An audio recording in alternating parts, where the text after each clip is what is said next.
informed. And then in the third paragraph, there's a "the" that shouldn't be there in the next to last line. You did much better than I did reading it. Well, I wasn't reading it for grammar. Yeah. You passed the bar.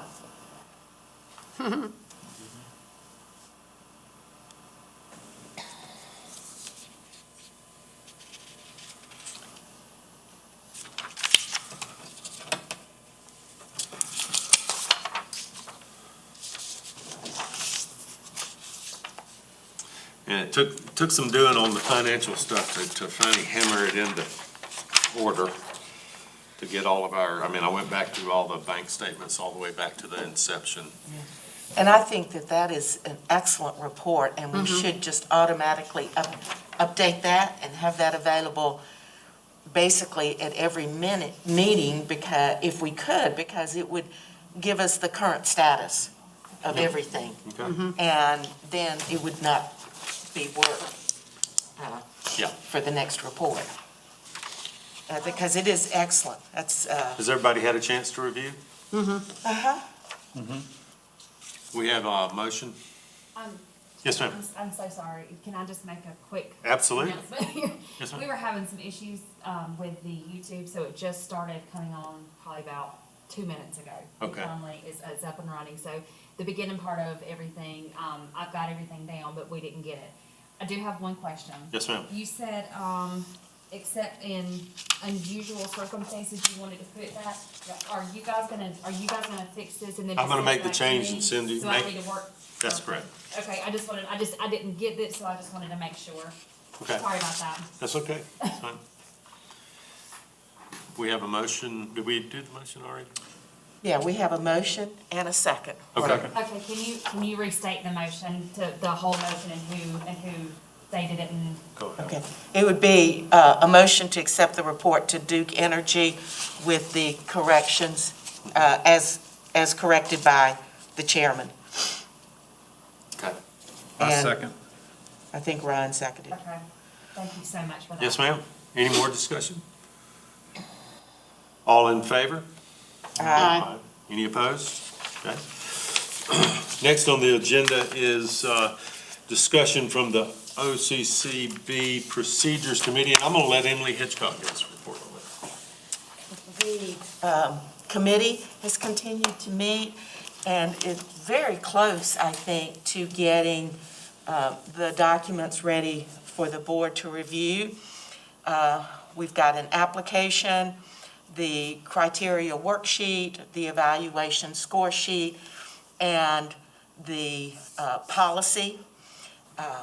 What we would like to propose is that with the board's approval, we send the draft of the application form and the policy to those eligible recipients who have received grants in the past, which would be Natural Land Trust, Soil and Water, and Upstate Forever, for their comments.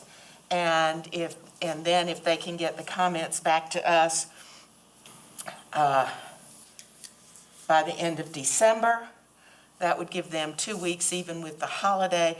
Then when we look at the next draft, we could evaluate and consider those comments before we bring the draft to the board for consideration.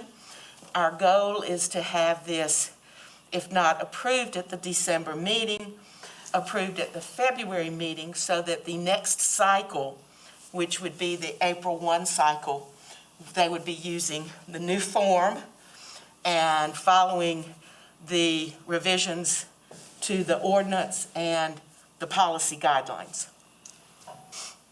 Yes, Laura. Clarification.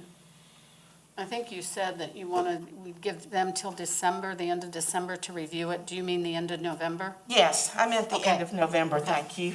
Yeah. I was thinking December 1, but Right, you're right. right. The end of November. Okay. Katie, is that too tight of a timeline for you?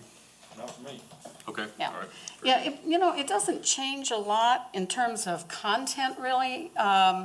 what it does is, what we're trying to do is clarify some things and put them in a logical order that goes along with our evaluation to make it a much easier process for hopefully you guys as well as us, but to make it coordinate with the evaluation, so. And it We don't want to does- make it more cumbersome. Yeah. It does incorporate the changes to the ordinance. We think it'll be easier for you guys. We hope. Sounds excellent. Yeah, we'll all find out in April. I don't think we need a motion on this because the Procedures Committee's leading on this. Okay. It wants to share it with the third party so they can give comments, so I think we're good. Okay. You know, one of the things I thought of when I was reviewing, you asked us to review, was it Peggy Moore? Uh-huh. And whatever the new one that came in. Not that I'm bringing those up, but as I was thinking of our new process, I'm thinking there's one more thing that we need for us, not for necessarily for the people applying, the applicants, a list of documents or attachments, potential attachments, and which ones are required. And I thought it would be so much easier if we had a checklist for us, just go, yes, this is here, yes, this is here, this is required and it's missing. Yeah, let's But that'd be- Great address that at the next meeting. Okay, because Of I the was committee. thinking after I I think that's reviewed an that excellent stuff idea. on Sunday, that I thought, I think we need this list. So I will be willing to, I'll go through Okay. the application Yeah. and create that for us to review, but I'm just Yeah. thinking, And then That'll have a speed up consist, future members understanding what we need to. Yes. I yeah. mean, it just makes everything Yeah. more efficient. And I don't know if that would be helpful for, the It applicant? would absolutely be helpful. When everything is closed, I'm sorry, I'm just, go ahead, You're Ed. fine. when we have, at the end of the process. Eddie, can we get you to come up there? Say who you are. Eddie Martin with the Oconee Soil and Water Conservation District. When we're at the mid-range process, after we have been approved with the South Carolina Conservation Bank, they then send us a checklist of everything they're going to need in a package, and we have to sign that and send that all back. So that we know what is going to be needed by their committees to finalize everything. Right. Okay, So I think that would be a good day, a checklist at the Okay. beginning of it all right, would be wonderful. okay. Okay. And we'll have a consistent numbering system for those attachments. Yes, I agree. Uh-huh. That would be good. Okay. Thank you, Emily. All right, next on the agenda is an update on the Elaine Morris project. So we approved a grant for $12,500. We've been sent the appropriate closing documents for review by myself and David Root. They're planning to close on November 25th. Now we are at the new applications submitted by the November 1st deadline. First on there is the Peggy Moore application from the Oconee Soil and Water Conservation District. And, I have a question. yes, sir, Due to me being a family member of hers, and I've had to recuse for. this is just review, no Because decisions. what just occurred to me is we don't have enough members for y'all to vote if I step out, do you? Well, How does that work? if you recuse yourself, we do not lose the quorum. Okay. I just thought of that. I was like, But I do think it's important. You cannot comment. I mean, that's the whole thing with you. I will have to gladly leave not when you comment. Recuse is, So should he recuse now? yes, I think so. I mean, that's, speak now or forever hold your recusal. all I can say is Get the heck out of here. that's what I would have Just- done. Don't forget me. We won. We've done that, though. Okay, so, what we'd like to do is, we've got the application here, statement of interest and application here. I'm just gonna scroll right through it, and so we're gonna make, any kind of questions you've got or comments, we're gonna do it per that order. So, I'm scrolling through the first page on there. Okay, section 1, I have questions and comments. Okay. All All right, that was just through the statement of interest, and now I'm Oh, looking at okay. it, okay? Go ahead, section 1. Okay.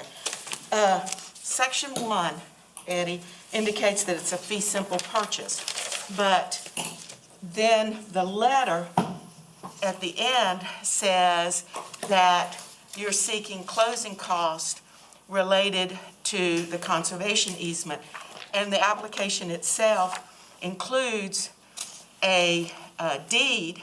So it appears that Ms. Moore has already purchased the property that she is adding to her, and has expanded the farm, excuse me. I forget with this how easy. What we need is, and there's some other things, I think you're gonna have to file an amended application to make these corrections. But we are going to need it to say that you're looking at funding for a conservation easement, if my understanding is correct. It's not a purchase of the property, it's a conservation easement. Correct. So I think it's just, you X fee simple, but you should have X Right, conservation so easement. therein is a confusing point Okay, for me. yes, sir. Because I don't, I'm not asking for an easement, or, for you to come in on the easement. In my mind, the closing costs are separate from, and this will be closing costs for the end, For the the easement. end closing, yes, that's For the what I'm easement. asking for. Right, Yeah, Alright. so it's conservation easement, and we can fund closing for the conservation easement, or we can fund the substantive purchase for it, or part of it, yeah. Okay, so. well, okay, so I'm looking at asking for the closing costs for the easement.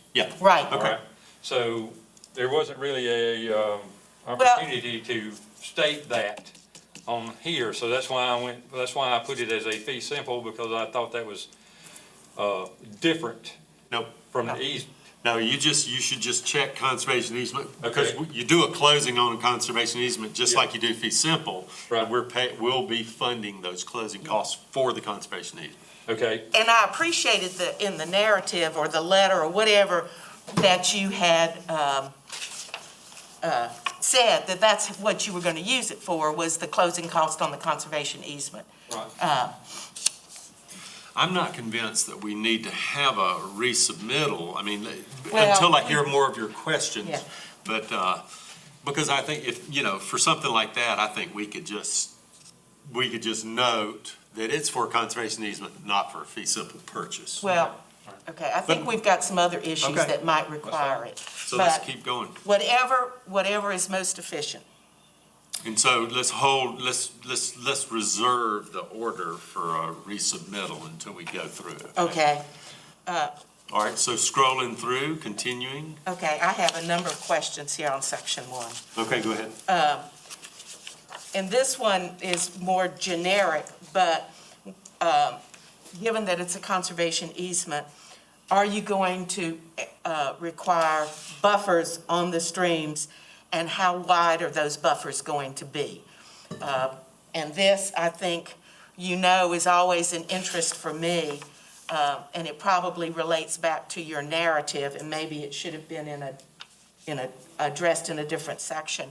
But particularly when they're cattle and streams, that's a piece of information that I think the board is going to be interested in knowing, is what will the conservation easement require relative to buffers, stream buffers. all right. And similarly, So is this in section 1? well, I made the notes in section 1. Okay. Because I was concentrating on it's going to be a conservation easement. And so maybe I've got one other that relates to the CE. Would you prefer me to raise them later? No, go ahead, Eddie. Answer it, Emily. All right, neither the NRCS or the South Carolina Conservation Bank has stated that these streams, that they're requiring any form of buffer other than what's there at this point. Okay, So that's why there was no designation for the amount in my narrative or anywhere Yeah. back through there. They were good with the way the land was laying there and how it was, because they were, in general, this is farm property and this is the way the farms have operated. So there was no requirement by either of those for any form of buffer on these streams. Okay, well, But the most linear part of it, with the most length, does have trees all about it, and I don't think there's any plans for any removal or anything of that nature.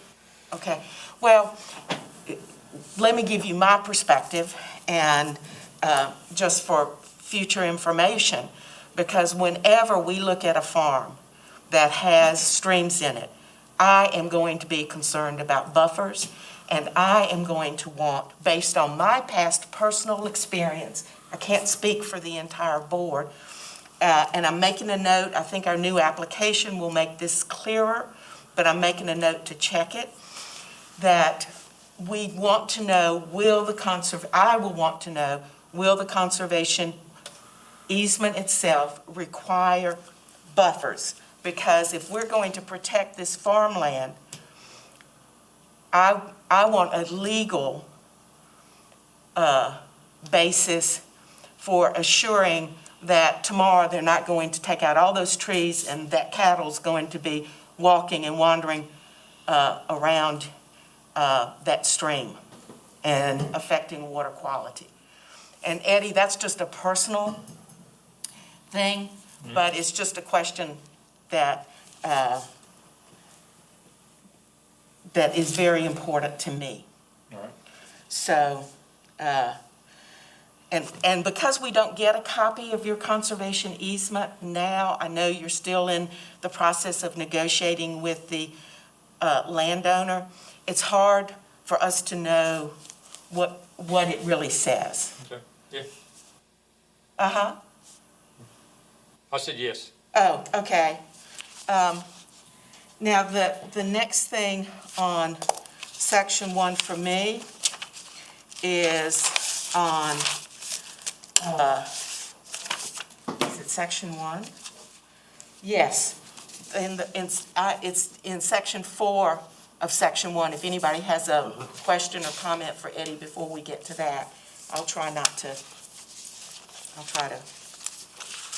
No, go ahead. Okay. This is the adjoining landowners notification.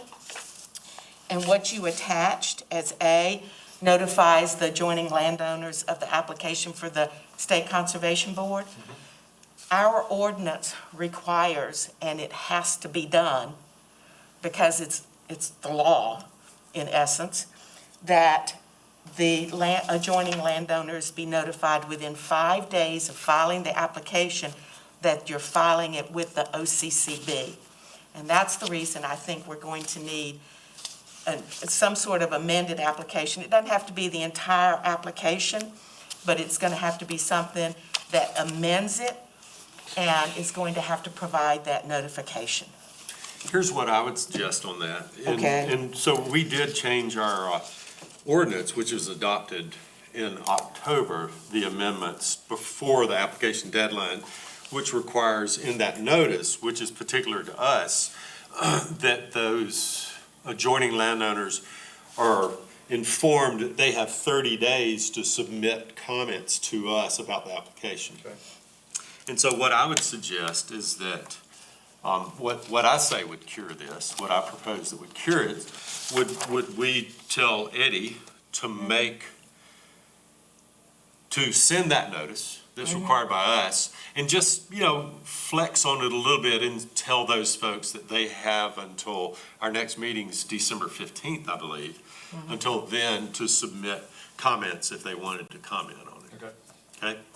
And if you submit certification that you've done that, Okay. in my mind, that would cure it. Yeah.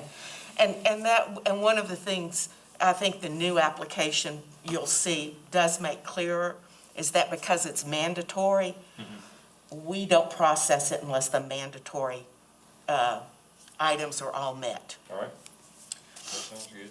I can do it. And that was all my questions about section 1. All right? continue on. We're in section 2 now. Any comments from the board? Section 2? I have one. Go ahead. We need, I noticed that there is an outstanding mortgage, and our new policy, and we would like to start it now, is that the mortgagor be informed, be sent a letter notifying them that the mortgage will be subordinate to the conservation easement. That applies only when there's going to be a conservation easement on the property. And we would like that to happen. So the requirement in the ordinance is that the holder of the mortgage, Community First Bank in this case, gets notice that it's going to be subordinate to the conservation easement if approved and closed, and then you just send us a copy of that letter, of the information letter. I'm sorry you're the guinea pig. That's all right. Yeah, I'm used to that. You're a farm man. Absolutely. yeah. And yeah, we do apologize that we didn't have the new application that makes all this stuff clearer. That's fine. I don't want to present any animosity. I'm hoping that we can work through this thing and make it better for everybody. We are. Yeah. Absolutely. Yep. Thank you. Yes, No sir. problem. On that, what if the landowner, this is a case scenario here, is going to pay off that at the closing? You know, if that is the intent.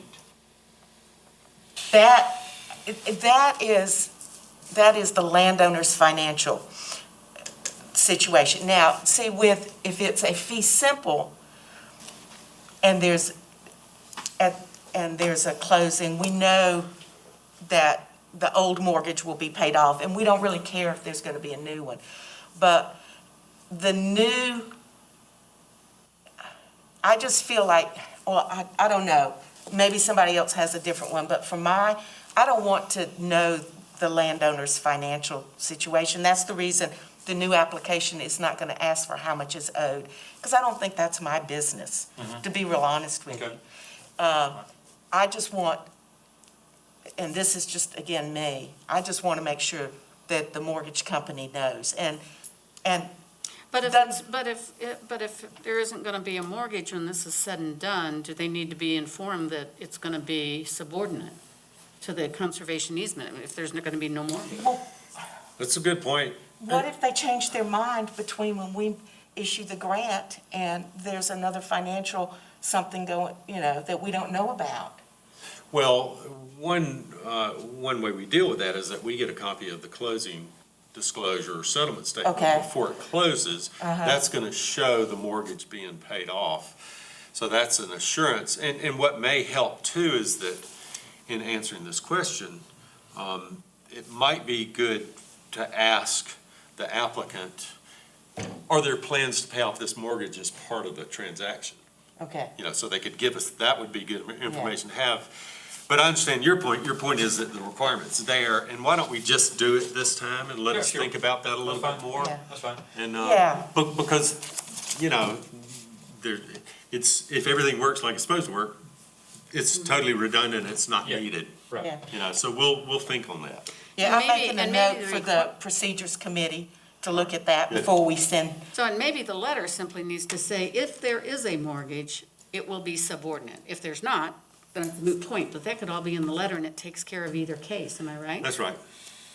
And as long as the applicant knows they can't use our funds to pay off the mortgage. They can use it for closing costs, but not to pay off the mortgage. In this particular instance here. In all In instances. all instances, Okay. if it's a fee simple, the applicant purchasing doesn't have a mortgage because they don't own the property yet. They just pay, but yeah. Well, in conservation easement situations, the project cost essentially, or at least what we're focusing on is the conservation value. Right. And that's what's being funded, is that conservation value. Right. In this case, it's $140,000. And so then that $140,000 is not considering whether there's mortgages on it or whatever. It's a straight appraisal of the property with the reduction in value, by being restricted. So our funding is for somewhere for that $140,000 plus closing costs, if you want to spend it on closing costs. Right. So it could never be used to be paid off, to pay off that mortgage. Well, while we're sitting here talking about it, Andy, theoretically, I mean, that's up to the owner, because they're gonna get their funding. Let's say they get $140,000 Yep. through different sources plus closing costs. So they get all of that money. It's now sitting in the owner's lap, and the owner's gonna spend that money however they wanna spend it. Correct. They're gonna go around the world 14 times, or, whatever. Yeah. Or they're gonna pay off a mortgage Pay that or do mortgage whatever. off. It doesn't matter to us what they do with that money. In the sense of, we're paying for the conservation, portion of the conservation value. Yeah. And But I we're not- understand we're- exactly what you're saying is because if we're paying, if we're paying for the purchase of the conservation easement, in essence. That's what he's raising funds Yeah. for. And what I am looking at is the language, I think it's in the application, it might be easier to find in the application. I'm sorry to be doing this with you, because it's very interesting. What is the part in this ordinance that says that it can't be used for management or? It's probably in 2405, use of funds. Yeah, let's see. It can, But, so, and that's on the applicant, essentially.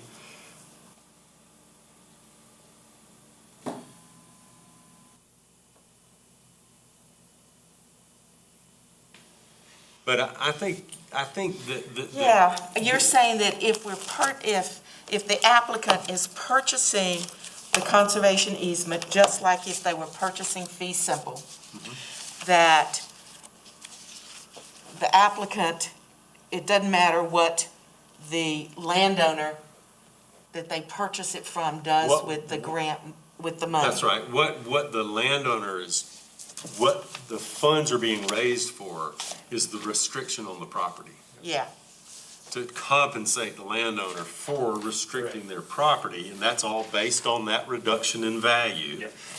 That's purely what's being funded. Okay. So they're getting money for restricting the use of their property for all time. Right. And so they got money for doing that. Now it's restricted forever. They can spend that money however they want yeah, to spend it. you're right. The applicant can't use it for its operating expenses. Correct. Or things like that. That money goes to the landowner Goes to the landowner, and Mm-hmm. for this transaction. Yeah, it's how do we prohibit them from doing what they need to do with it? yeah. Yeah, the quid pro quo is Yeah. dollars for restriction. Yeah. And maybe I'm going to make another note for the Procedures Committee to look at whether or not we need to clarify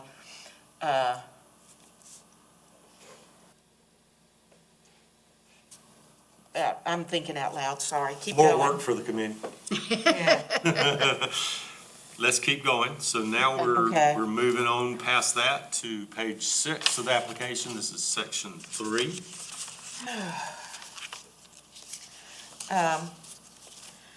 Okay. Sorry, I spent a lot of time looking at this, Eddie. The notification to the landowner, again, is the SCCB notification. Right. And the ordinance requires that it be notification related to the OCCB. So if you can just redo that with the OCCB. That'd be fine. That one, The reason that I have not done that, and this is just me looking from things from a simple aspect, is that, and I didn't realize that the ordinance required that you have it directly to you. I was thinking that once these landowners had been notified that, through whatever process that we were having to do it, that it would be redundant for us to have to do it again. We understand. and this one does not have a time frame, and it doesn't bother me if you can do it in one letter. Yeah, I don't care. right, okay, I got you. All right. Because I do understand exactly what you're saying. Okay, so in that, say that I'm working on just like this process here.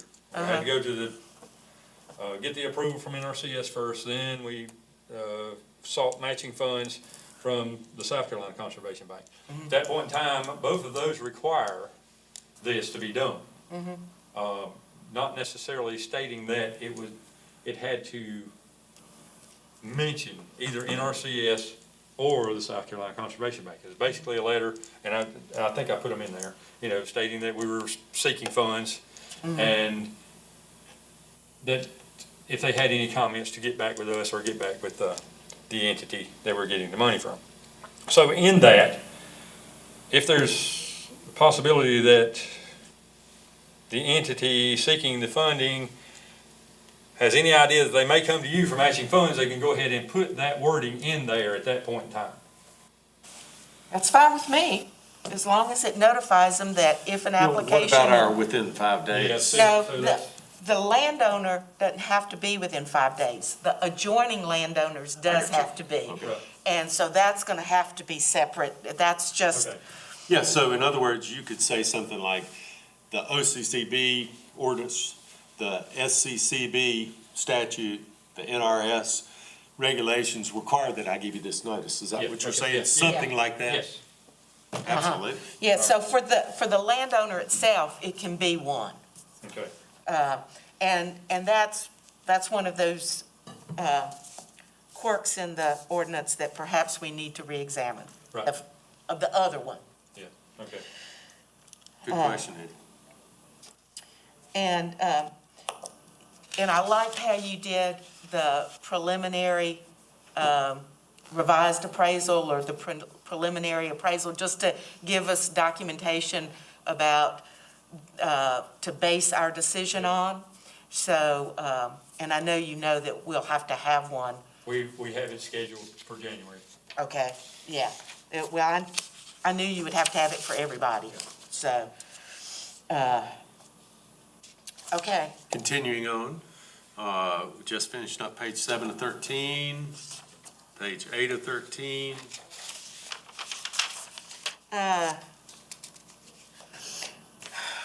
Section 4, question 4. I noticed you answered yes to both 4 and 5. This is the threatened and endangered species. In support of question 5, you submitted an excellent certification by one of your technicians.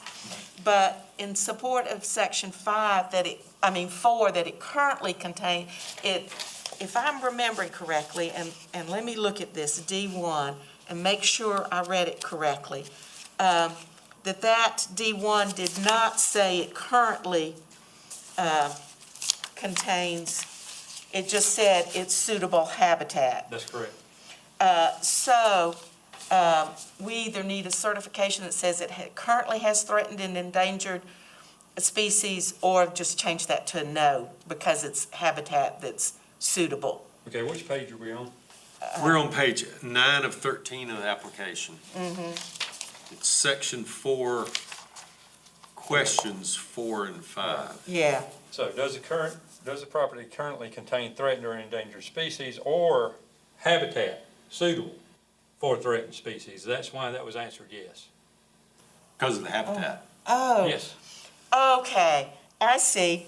Okay, thank you for clarifying that, and I think that is one of the questions that we have cleaned up, because, We separated them, is what we yeah, did. and 4 and 5 are just duplicative Yep. for that very reason. Okay. Yep, okay.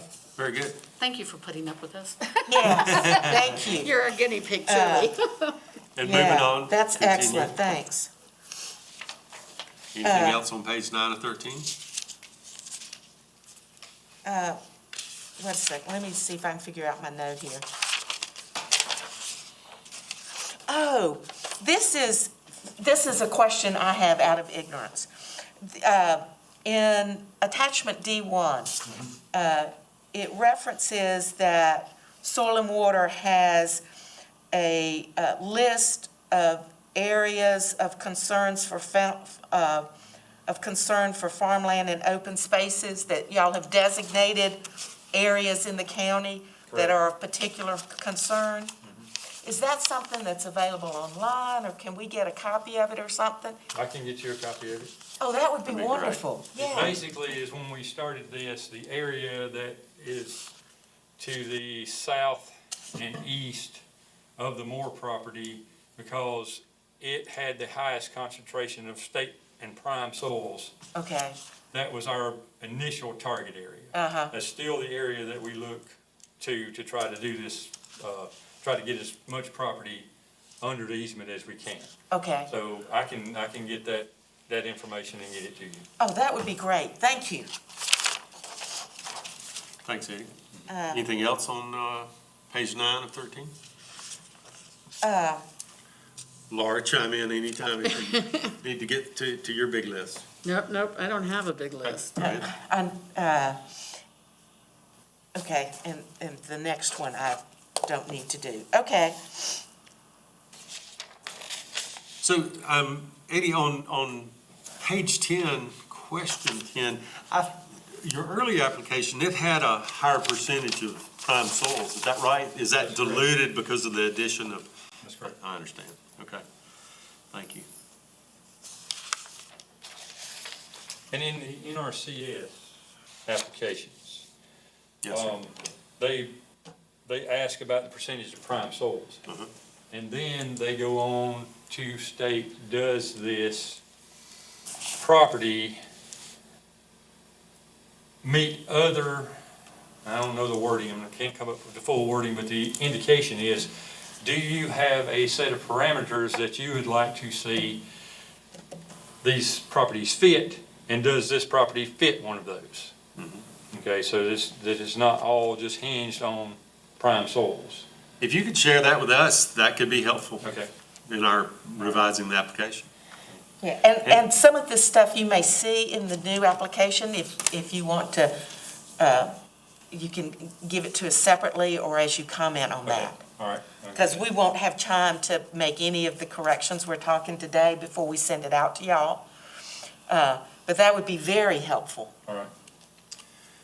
Continuing on, now we're on page 11, and the first question on there is question 11, and we know that it's actively farmed. But, so it meets number 1, right? No, because the Schedule Fs were for 2013, 14, and 15, not for the past 2 years. And there is an explanation, and this is one of the things, because these are very rigid. Yeah. And you'll see in the new application where we have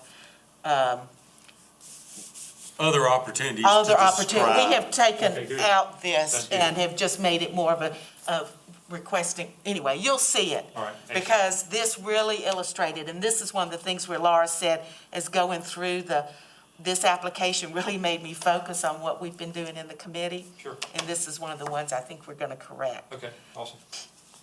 All right. Any other board members, any other comments on page 11?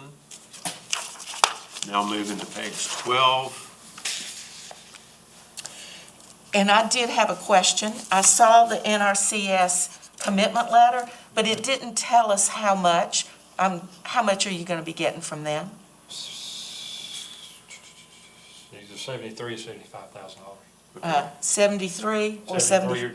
Between 73 and 75, Okay. I'm not sure of the exact amount. Okay, that's, So you got 31, or let's say 32,000 from the South Carolina Conservation Bank. 36.5. 36. 36. Okay, plus 74, we'll say. Uh-huh. Boom, so that's 80, that's 110. You're still 20 or 30,000 off from 140? Yeah. Okay. So it's going to be basically a discounted sale That of the will be her conservation donation. easement? Okay. Okay. That- And that's something that hopefully is clearer in the new application, but that's helpful for us. Because I think we always want to note if the landowner is making a donation. Right. And we want to know the dollar amount for any Yeah. other sources. Sure. Yes, And again, I think the new application will be, We assure you it's better. we do. We're trying to focus at the information that we keep asking y'all every single Sure. time. That's good. Okay, anything else on page 12 or 13?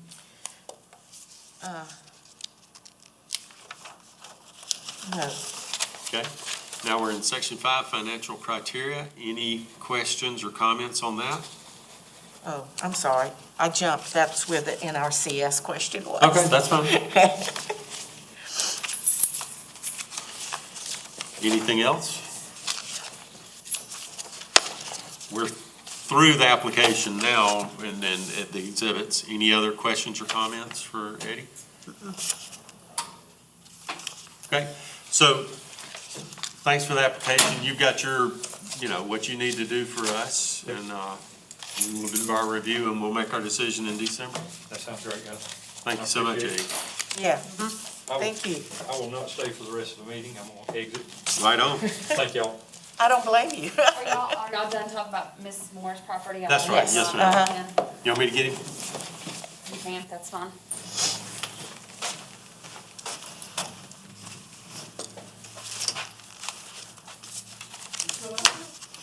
Come on, man. Come on.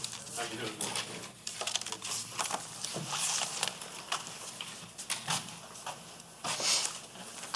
We were just having a big old time, and it's like, where is Ryan? Word. And we got way off topic. I did. No, you didn't. But you'll see it. It's pretty bad when you have one bar that comes and goes with no internet. I was like, okay. There's only so much artwork you can look at. Next time, bring a book.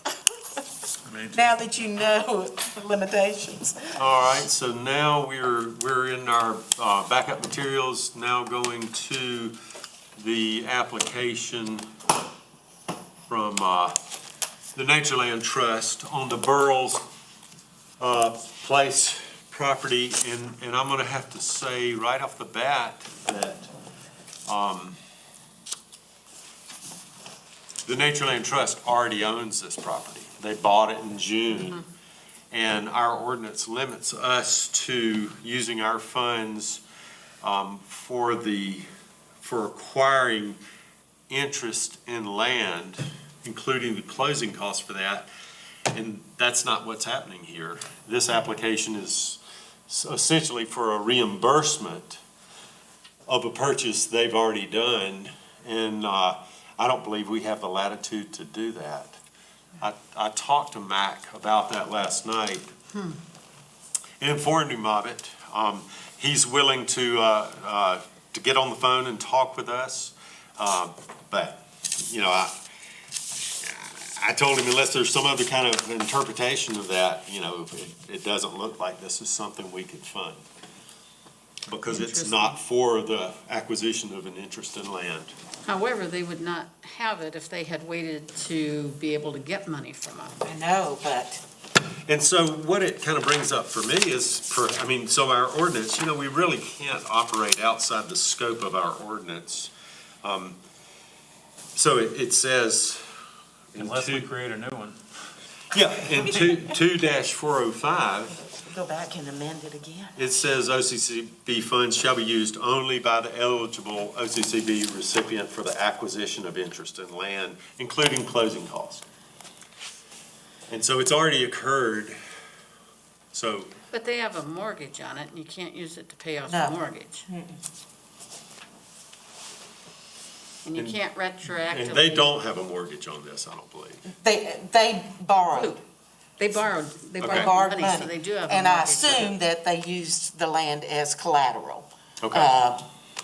I don't remember, because I didn't get that far in the application because of the legal issue. It kind of goes towards Eddie's question of, they could be coming to us and saying, we had to take out a loan for, let's say, $75,000 to do this purchase. Will you help us pay off that mortgage?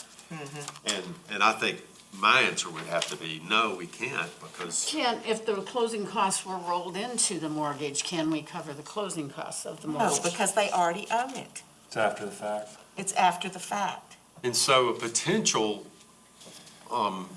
solution to this down the road is, and we understand that concept of that somebody's got to do some purchase. I mean, this was one of those where people were lined up to buy it. They started talking to the landowner, and the landowner was sympathetic to what they wanted to do, which is a wonderful restoration project, which is great. But they wanted them to act then, so they had to take the measures they needed to be able to make this purchase.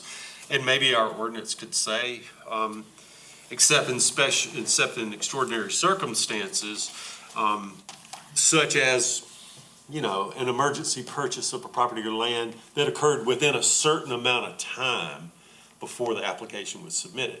So we won't reimburse somebody for a purchase they did 5 years ago or 2 years ago or even 8 months ago.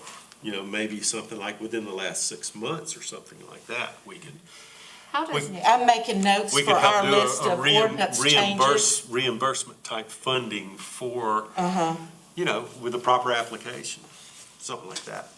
so are they going forward, Natureland Trust going forward and getting funds from the NRCS and the South Carolina Conservation Board? I don't know what they're doing, but that's a very So I good wonder question. if they are, how are they handling it? What is different about them than us? Well, South Carolina Conservation Bank Board, the SCCB functions under a state statute. I think Eddie has something he wants to add. I think that and I said I wasn't gonna state it. When you mentioned borough property, I wanted to hear a little bit more about it, but Yeah. I think that has been a procedure, if I'm not mistaken, they can go to the South Carolina Conservation Bank and ask for reimbursement of funds on a project such as that. So Yeah, I'm sure they're probably doing that. Okay. So- and, Another aspect too for us is, why couldn't we fund restoration? yeah. So they're gonna do an expensive restoration project here. Exactly. This would be, and what they're doing in that restoration project is incredible. Oh, And it's yeah, like, I've already got that on the list. that would be a big change in our ordinance, because it's not gonna be involved in the acquisition of land. That wouldn't be. Yeah. It's a conceptual change. So is the ordinance written today so that they could ask us for restoration funds? No. Okay. It's only for acquisition of interest in land. And that's why I think we are X'd out on this request. Yeah, So if a and it's- landowner has a piece of property that they want to restore, and they want it to be used in what we would consider conservation use or value to the public or whatever, we as of can't right now, fund we it. can't fund anything. That's correct. Yeah, and so, That's right. and actually, I have started a list just in the last couple of days, because as the committee met and we've reviewed these applications, we've realized there are other changes to the ordinance, which we tried to avoid. And I'm actually going to add, Eddie, considering your statement about the notification of the adjoining landowners, that we consider changing that 5-day rule. And this, in the conversation with Mac I had yesterday, he said he was gonna talk to Raleigh. What's Raleigh's last name? West. Riley West, the Executive Director of the South Carolina Conservation Bank, about this and, come back to us with ideas. The status is that nothing's gonna fail because we don't give a grant. They already own the property. They're gonna do a restoration project. Maybe they got the funds now, maybe they don't, but they're gonna get them. So we're not causing something to fail. But we work with them, and it affects their ability to do things down the road It does, by whatever amount we can't assist because them they with. need That's- to get that's that correct. loan That's paid off correct. so they can, and it is so important. I mean, I think it's just talk about horns of a dilemma. We need entities like Natural Land Trust that can come in and act faster than government entities. I mean, this is something that government entities can't act as fast as a private nonprofit. And we need to be able to support that. So it just did not occur to us when we were looking at the ordinance changes. You know, if this had happened a year ago, we would have addressed it. Well, can we consider changing the ordinance and them reapply? Yeah, I mean- absolutely. Absolutely. I don't want to turn it, I mean, I think it's Yeah. one of It's the one of better the best projects. projects we've Yeah, I seen. mean, it's talk about something that's needed to be done. It's a great project. And I have, I know, it's a very good Katie, I don't even know if you can answer this, but I know sometimes governing authorities like the council really don't like to see an agency or a board such as us come forward with proposed changes to their authorizing statute or ordinance close to when they just submitted some. And having just gotten some approved, is the council, as a general rule, object to a board coming back with proposed changes really quickly? To an ordinance? Yeah, to an ordinance. Or will they just go ahead and consider it? So I don't know.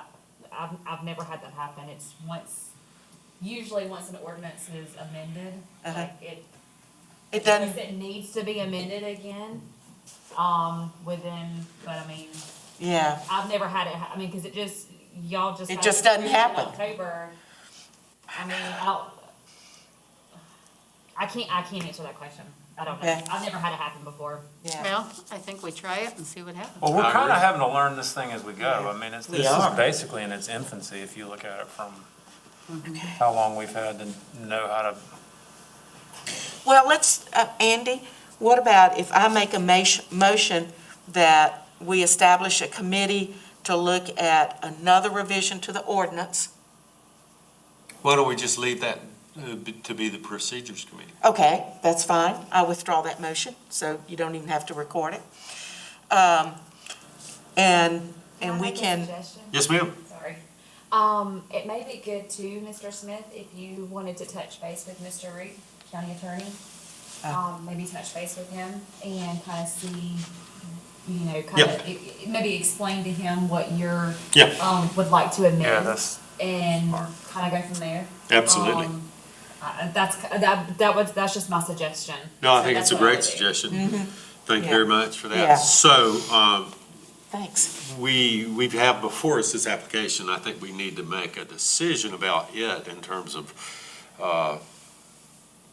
what we do. Okay. I make a motion that we notify Natural Land Trust that at this time, we do not have the authority to